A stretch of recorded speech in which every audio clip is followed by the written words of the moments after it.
There we go. Thank you so much for speaking with me. I am delighted to speak to you. You're called Powerhouse for a reason. You break Uh, backs. I break backs. That's what I do on a weekly basis. And thank you for having me. No problem. So one of the things that I love, got to talk about your appearance on Carpool Karaoke. Yes, That was really fun. It was fun to watch, and I hope it was fun to actually film.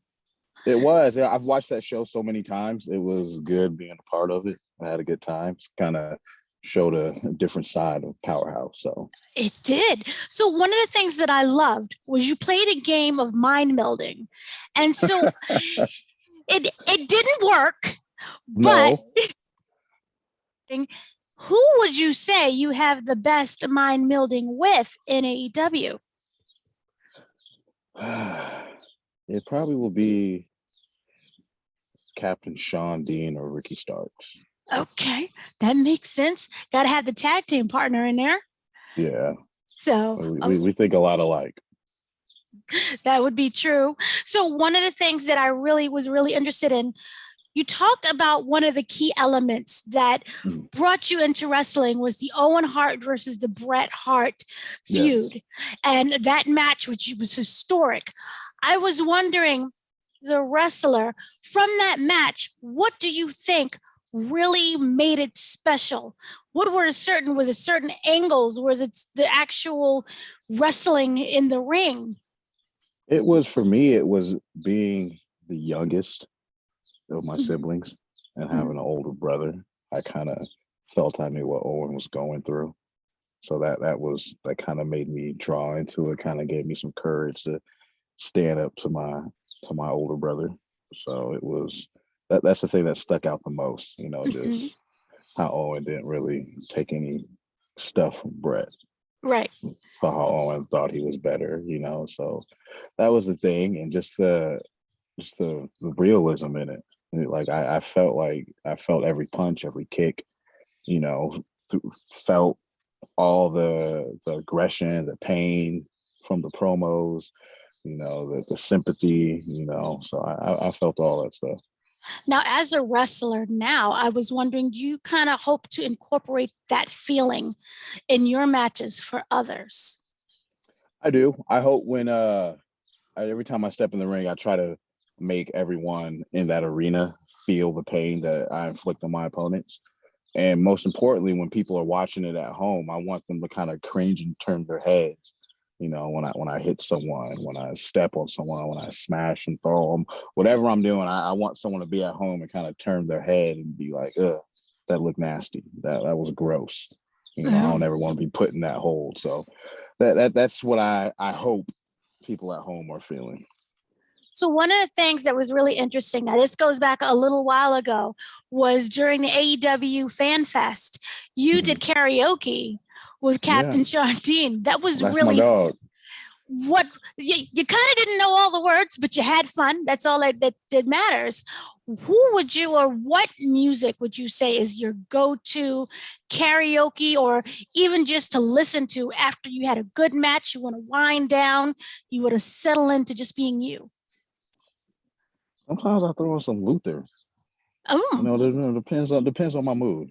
Okay. If I'm hyped up, I may throw on some Locks, some Tupac, some Biggie, some Red Hot Chili Peppers, or sometimes if I want to mellow down, I'll throw on some Luther, some Michael McDonald, maybe some Al Green, something to kind of mellow me out and get me relaxed. Okay. Now, what was really interesting during the episode was you knew the lyrics to I believe it was one of the songs. It was kind of like a Frank Sinatra song. Yes. So my question is, what music would people be surprised that you listen to? I listen to some rock. I listen to some people. Oh, that's a good question. I listen to everything. But my genre of music is open. Okay. So it all depends on the mood I'm in. Now you've been a part of the independent circuit for a while now. And so I was wondering, kind of like almost a decade, what was the greatest lesson that you learned in the indies that you still apply to either all of your matches, your mentality, how you carry yourself? Patience. Mm. Patience. Patience is the number one thing for me. For so many years, I was patient, and I'm still patient today, waiting for things to happen. So patience is the number one thing. Mm. Now, you said also that your goal is to be TNT champ, the first African American TNT champ. Do you go into every match with that mindset? Because you said that before, that previous matches were a test, especially your match with CM Punk. Well, it's a goal. So Scorpio Sky is the TNT champion right now. And Mhm. I believe he's the first African American to Well, hold that. So for me, it was the world championship. So that's something that I have my eye on, and that's still a goal for me. I feel every match is a test. All eyes are on me. Everyone's looking at me. So whether it's a 2-minute match, 15-minute match, 20-minute match, it's all eyes are on me. So now, as a member of Team Taz, I was kind of wondering, what does that bring to you as a wrestler, working with other people, and also just kind of dealing with different attitudes and personalities? How does that overall shape you as a wrestler? just being a part of Team Taz. I mean, I'm an assassin. So I mean, I go out there and do what I gotta do, man. So it's being a part of this group. You have to have a different mentality every time you step in the ring, and I believe I show that every time I'm in the ring. Right. I don't think there's anyone tougher than me, anyone badder than me, anyone can hit harder than me. And if so, it's somebody prove it. Oh. Now, we kind of seen the aggressive side of you, especially with Team Taz. That kind of carries on what you had in the indie circuit. Was that something that was on purpose? Did you want to carry that with you, or are there different sides that you want to show other people? I've always had that aggression. It took someone like Taz and a few others, Taz, Mark Henry, Billy Gunn, QT Marshall, Mhm. Arn Anderson, FTR, it and CM Punk. It took a lot of people to get that out of me. It's something that I've always had, and now that Mhm. I'm here, comfortable doing my thing, it shows up weekly. Okay. As a wrestler, I was also wondering, what do you do to wind down? Not just your mind, but also just your body overall, just return back to that calmness. I do some old school stuff, some stuff my grandma taught me. I take hot Epsom salt baths. Oh, that's a Take good that. grandma lesson. Yeah, that's that down south stuff. So I would take one of those maybe 1-2 times a week, depending on how my body feels. Cryotherapy, ice it up, weekly massages. Mhm. So you only get one body, so you gotta, especially in our business, you gotta take care of it. That is very true. Do you have any kind of advice for young wrestlers? They see you in the ring. It's a lot has changed since the past. They're seeing us. And Mm. so, any advice that you have for them?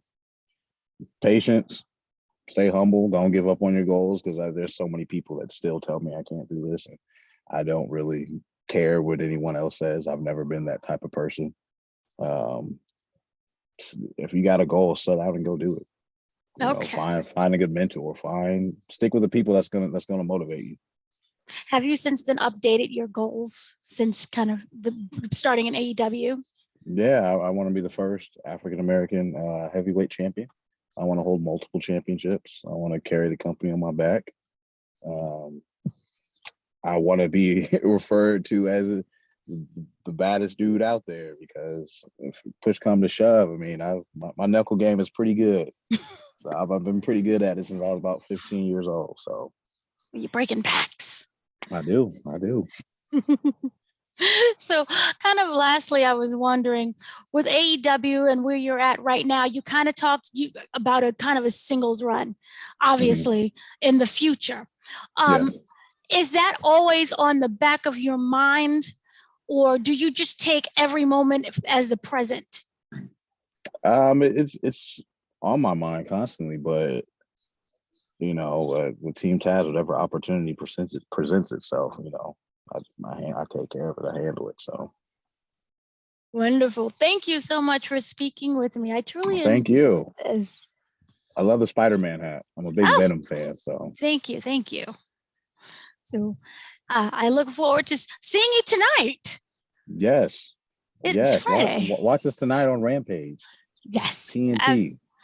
Absolutely. Thank you so much for speaking with me. Thank you. Thank you, Dana.